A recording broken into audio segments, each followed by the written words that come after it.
ராஜனும் மோகனும் தங்கள் ஊருக்கு பக்கத்தில் உள்ள காட்டிற்கு மரம் வெட்டப் போவது வழக்கம். பகலெல்லாம் வேலை செய்துவிட்டு மாலையில் மீண்டும் ஒருவர் சந்தித்து சேர்ந்து வீட்டிற்கு வருவதும் ஒரு வழக்கமாக வைத்திருந்தார்கள்.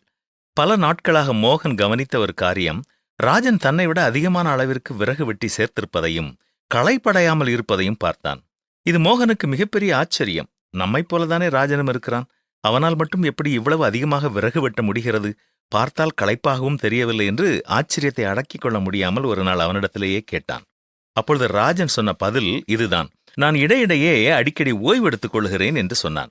அடுத்த நாள் முதல் மோகன் வேலை செய்யும் பொழுது இடையிடையே கொஞ்சம் ஓய்வெடுத்துக் கொண்டான். என்றாலும் அவனால் ராஜன் அளவிற்கு மரம் வெட்ட முடியவில்லை. எனவே ராஜன் மரம் வெட்டும் பொழுது ஒளிந்திருந்து பார்க்க வேண்டும் என்று திட்டமிட்டான். மறுநாள் 2 பேரும் சேர்ந்து விறகு வெட்டுவதற்கு புறப்பட்டு போனார்கள்.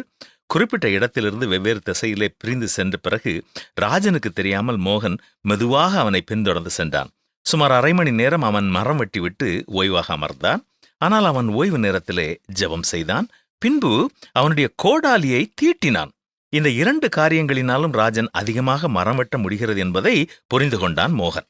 இன்றும் நம்மில் பலருக்கு அதிகமான அளவு வேலைப்பளு இருக்கிறது. அப்படியென்றால் நம்முடைய நேரத்தை முதலாவதாக திட்டமிட வேண்டும்.